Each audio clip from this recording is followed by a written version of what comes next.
Hey everybody, how's it going? This is MasterCloud, and before we jump into the next game, I wanted to take a moment to update you guys on the tournament bracket. As you guys can see, we are now in the semifinal rounds. There is only a few matches left to be seen from this April 2015 tournament. The 4 players that have advanced to the semifinal round are, of course, Megrim, Dead. We saw both of those players win their games on my channel. Melkor555 taking out Ice Vice, and it looks like Andy did triumph over Lazarus. Those videos are available on Phoenix's channel, which I will post a link to that in the description down below if you guys do want to go and take a look at those videos to see how those games actually played out.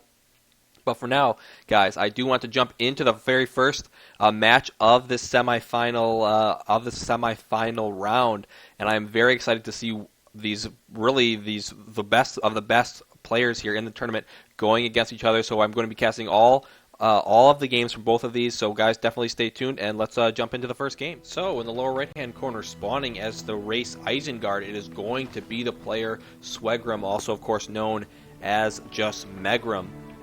His opponent spawning in the upper left-hand side of the map as elves, it is going to be the player Dead. Now, if you guys have been following the tournament, most of you know that these players have come through a couple of people already.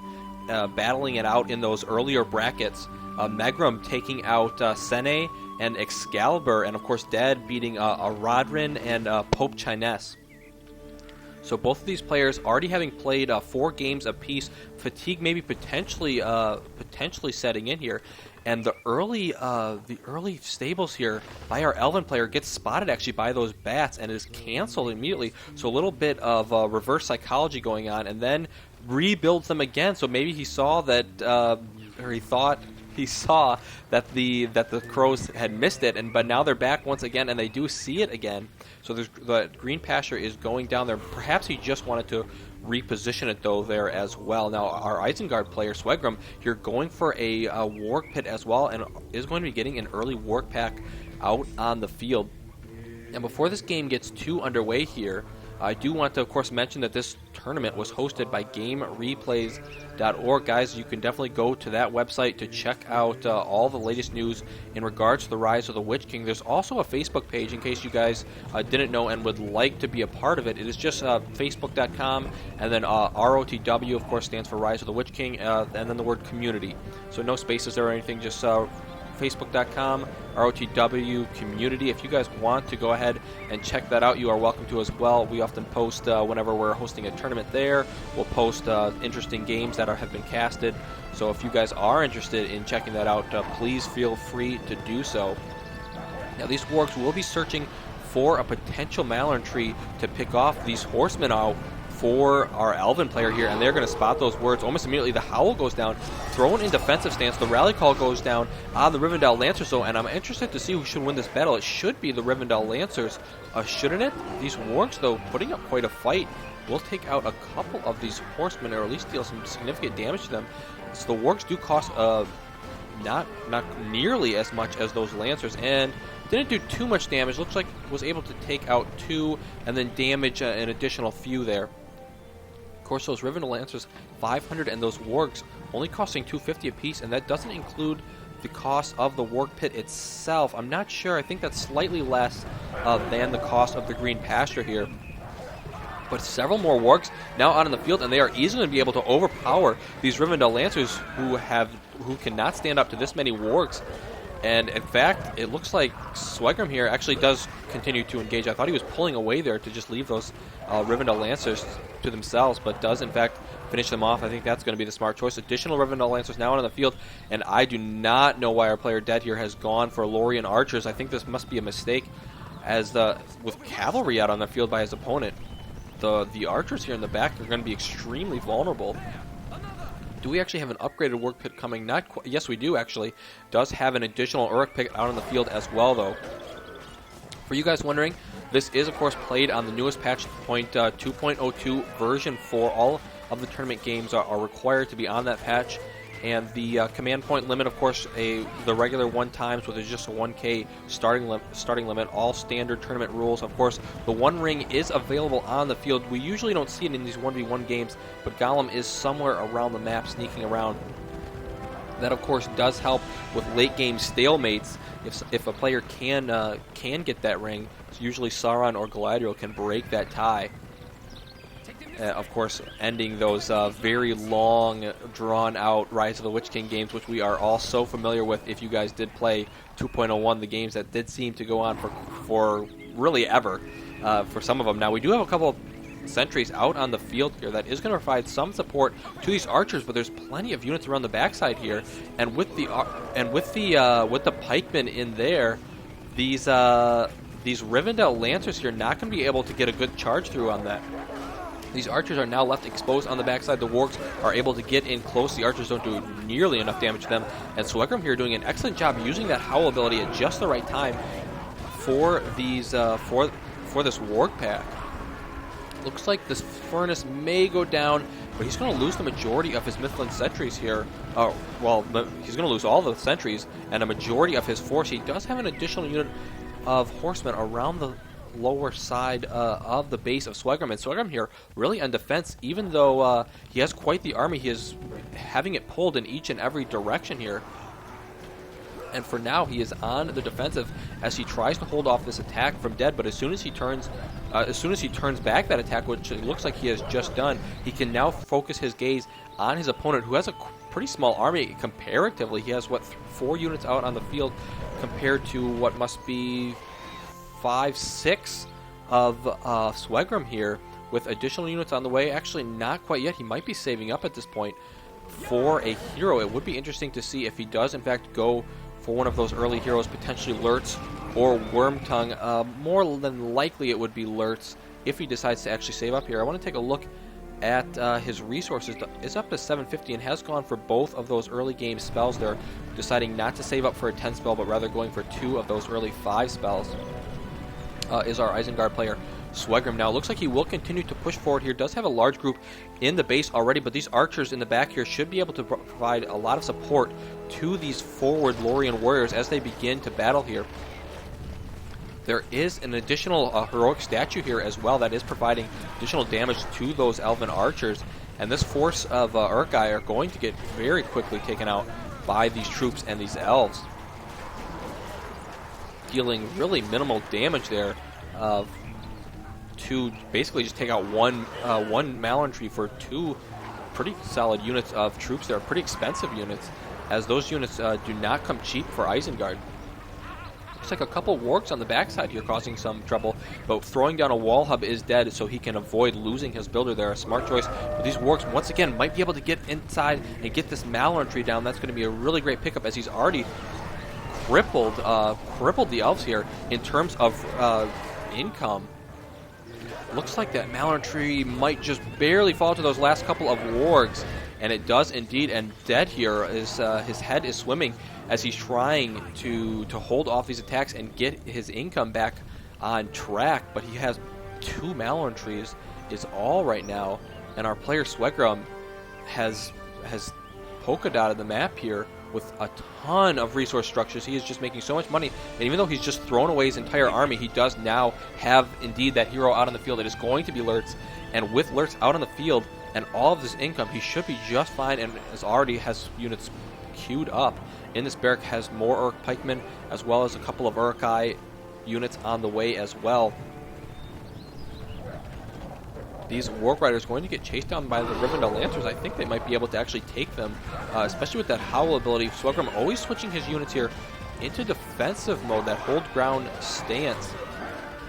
And that is proving to be incredibly effective as he manages to take out yet another unit of these horsemen of our Elven player dead. These horsemen now retreating. Is there a fountain back at home? Probably not, as it doesn't look like he's had really the income nor the time to throw one up. Actually did let that wall hub finish building. I think that was a little bit of a mistake. Would love to have that 200 resources back right now. Finally able enough to get enough resources to throw down that well, and does have a sizable army up front now. And next to that heroic statue, this army should be pretty formidable. However, he's actually leaving the safety of that statue and is venturing out onto the field. Feels like he can make an attack against Swegrim right now, but I'm not sure that he has the necessary amount of troops to take on this amount of Isengard troops, especially with the reinforcements here pouring out of the Warg lair. If he gets a back surround here with some of these Wargs, it is going to be devastating to our Elven player.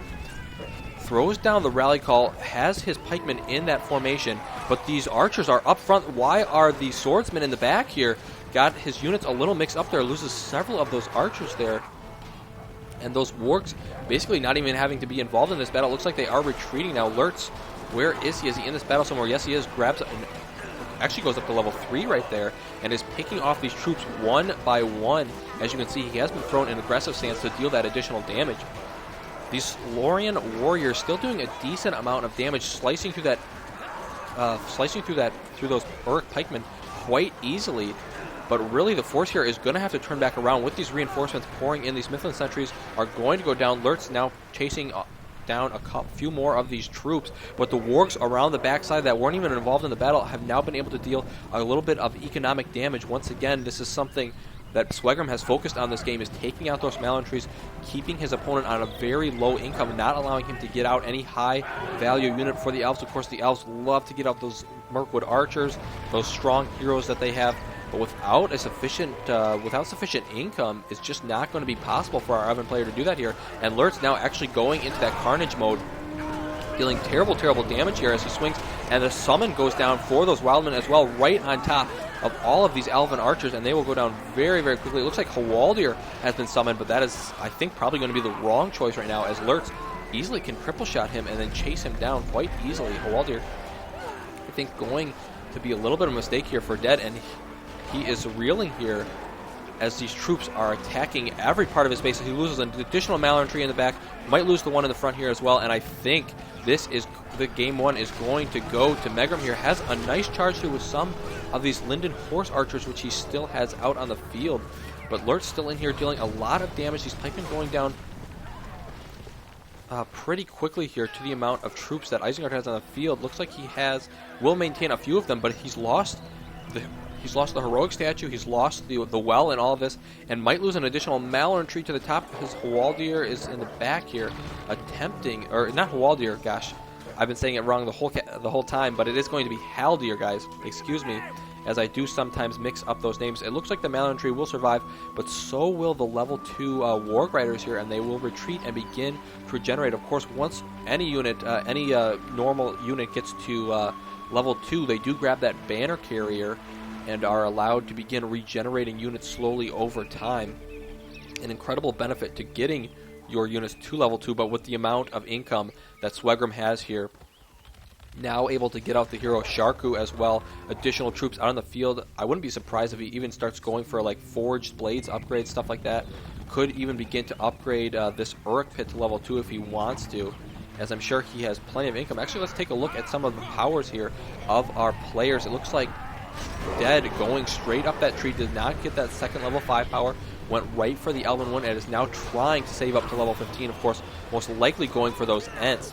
Lurtz gets the cripple shot on Haldir down, and this is exactly what I was afraid of for our Elven player here. If he can switch into that Carnage ability, he should be able to take him out very quickly, but actually, it's going to be Wormtongue in the front, dealing the real damage right now. These horsemen getting a nice run-through on some of these troops, but with the bonus here on these troops, they're just not going down. Haldir is going to fall.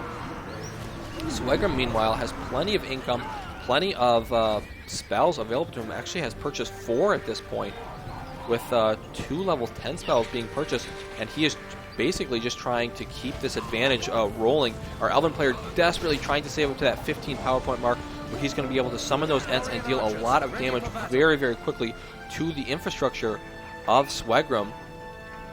But I'm not even sure he can hold on that long, as he is about to lose his barracks, has lost several more Malentries now. His builders forced to build wall hubs in order to defend themselves. Wormtongue perfectly good on health. Lurtz decent as well, 75% health there. An additional unit of Linden Horse Archers going to try to engage this. But with 2 heroes in here, there's really very limited amount they can do. The Malentry on the top, which was weakened earlier by those Warg Riders, going to go down. Even with the charge through, it's not going to be enough. Those units will survive for now. More Malentries, an attempted attempting to be thrown down, but he just cannot deal the damage to the enemy right now to get up his power points to that necessary 15 amount to get out those Ents. And even if he does, how is he going to be able to deal with all of these units on the field that our Isengard player has? And Megrim showing why he is one of the best here, as he is keeping the pressure on nonstop, not allowing his opponent to get any sort of foothold in this game. And I feel like at no point was Megrim really behind in this match. At a few points, they might have been equal, but really Megrim, I think, here showing us why he is such a great player, and especially going up against a strong player like that, and actually has gone for Lightning Strike, has upgraded his fortress here, and I think he is aware of exactly what Dead is up to. He has gone for this as a countermeasure in case those Ents are summoned, and what is going to happen is, even if those Ents are thrown down in the back of the fortress, he actually has a troop back here expecting it. Look at this.